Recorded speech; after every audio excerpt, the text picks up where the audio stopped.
Faleminderit shumë, i nderuar kryetar i kuvendit, e nderuar anën kryetare, shumë të nderuar ambasador të vendeve mike, përfaqësues të institucioneve të sigurisë, të shoqërisë civile, të shoqatave të ndryshme, mjek, sportist, shoqatat e familjeve të pagjeturve dhe organizata partnere, miq të tokës, të traditës dhe të bereqetit.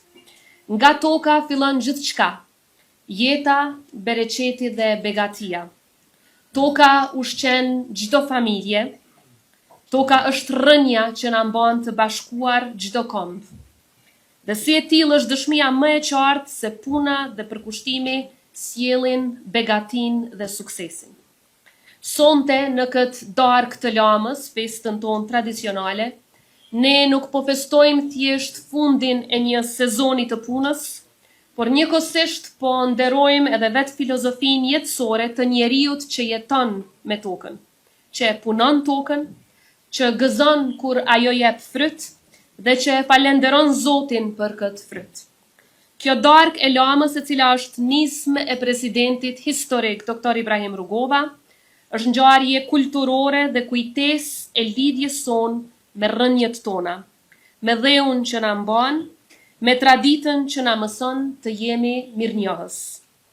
Prandaj sonte, ne kujtojmë sërish urtësinë e presidentit Rugova, i cili besonte se kombi forcohet me punë, me dije dhe me dashurinë ndaj tokës që na ushqen. Në traditën tonë kulturore, shprehje e çdoditshme është Zoti ju dhasht bereqet. Ky urim personifikon filozofinë e jetës dhe përmbledh në vete shpresën, mirënjohjen dhe lidhjen ndërmjet njeriut dhe natyrës. Është shprehja që ka kaluar brez pas brezi nga sofrat e fshatrave qyteteve tona, tek oborret ku ruhej fara për vitin tjetër. Ashtu sikur se festa Thanksgiving në disa prej shteteve mike aleate, dita e falenderimeve pra, e cila kremtohet ndër të tjera, edhe për të falenderuar për të korrat dhe begatin, por edhe për gjithçka që jemi falenderues në jetën tonë, edhe ne sonte, në mënyrën tonë, me kulturën dhe shpirtin tonë, falenderojmë për bereqetin e këtij viti, për tokën tonë të bekuar që na mbushi hambaret dhe për duart e fermerëve tanë që kanë punuar për bukën e vendit të tyre. Në shumë tregje evropiane, ajvari i grave të Krushës tashmë njihet si sinonim i shijes dhe i cilësisë së lartë. Verrat e Rahovecit apo Suarekës garojnë denjësisht me verrat e rajoneve më të njohura të Evropës. Rrushi, mjalti, shafrani, mollët, çajrat, frutat e maleve e shumë produkte tjera janë bërë ambasador të Kosovës dhe dëshmi e tokës sonë pjellore. Mjeshtrisë të fermerëve tanë, si dhe përkushtimit për të kultivuar me dashuri dhe pasion. Këto produkte përveç se mallra ekonomike janë tregim, një tregim për popullin ton punëtor i cili mundin e kthen në begati e djersën në krenari. Të dashur miq, bujqësia është një nga shtyllat e fuqizimit të shtetit. Çdo rendiment, çdo fermë, çdo prodhim bio që mbërrin në tregun ton është një hap drejt pavarësisë sonë ekonomike.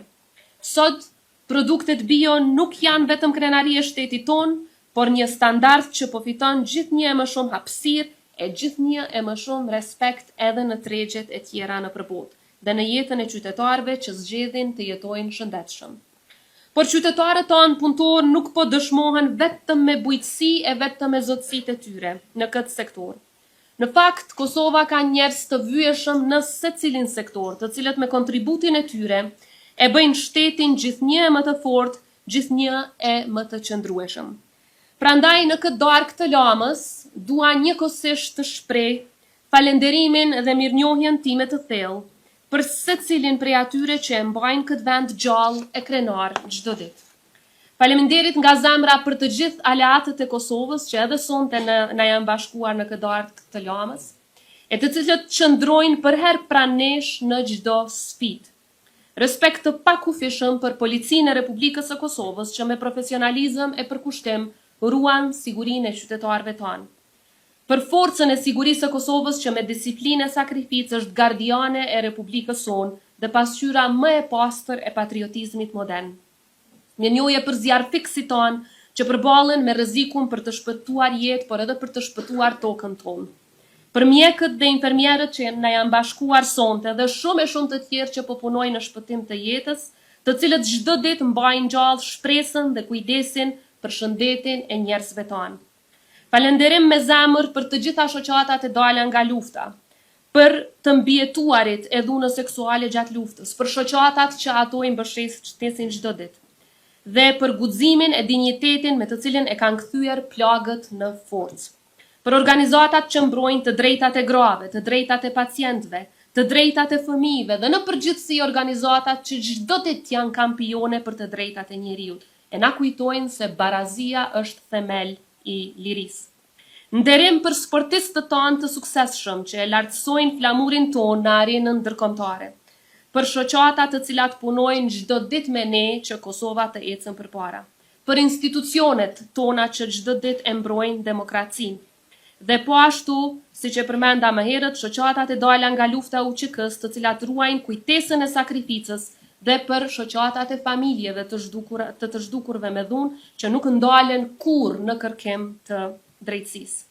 Një falënderim të veçantë edhe për shoqatat që merren me të drejtat e fëmijëve dhe shoqatat që merren me personat me nevoja të veçanta. Kemi këtu shoqatën Down Syndrome, shoqatat e autizmit dhe shumë të tjera, që çdo ditë na kujtojnë se dashuria, përkushtimi dhe dinjiteti nuk njohin kufi, sepse një shoqëri e fortë matet me mënyrën se si kujdeset për secilin prej anëtarëve të saj. Faleminderit për mësuesit që çdo ditë sigurohen që sistemi ynë arsimor të ecën përpara, përfshirë për mësuesen time të parë e cila na është bashkuar sonte këtu. Secili prej jush është dëshmi e gjallë se Kosova është frymë që nuk dorëzohet.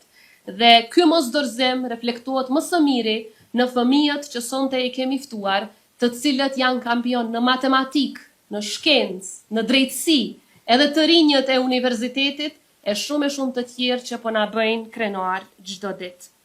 Kosova pra është frymë që nuk dorëzohet, një zemër që rreh fort për dinjitet, shpresë dhe mirëqenie. Të nderuar mysafir, në çdo sezon të vjelash familjet kosovare jo vetëm që sigurojnë ushqimin për tryezat e tyre, por edhe forcojnë ekonominë e vendit, sepse në thelb çdo grusht drithi, çdo shport me moll, çdo hardhi rrushi është një gur mbi themelin e shtetit tonë, shtetit që ndërtohet mbi punën e ndershme dhe mbi respektin për tokën që na ushqen. Darka e Lamës është një festë e mirënjohjes ndaj punëtorit, fermerit, ndaj begatisë, ndaj natyrës që na fal dhe ndaj Zotit që na jap këtë bekim. Është po ashtu moment reflektimi e falenderimi për çdo institucion të shtetit tonë, për çdo shoqat e çdo njeri që jap kontribut për atë dheun tonë të dashur. Është moment për të kujtuar se fuqia e një kombi nuk matet vetëm me numrat në ekonomi, por edhe me lidhjen shpirtërore që ai e ka me tokën e vet dhe traditën e vet. Le të jetë kjo darkë një frymëzim për të ecur përpara, me më shumë kujdes për tokën, me më shumë përkrahje për njerëzit e kësaj toke dhe me më shumë dashuri për njëri tjetrin. Zoti dhasht bereqet për të gjithë ju, për Kosovën tonë të dashur dhe për alatët tanë. Gëzuar darkën e Lamës, Zoti e bekoft tokën e Kosovës. Ju falenderoj.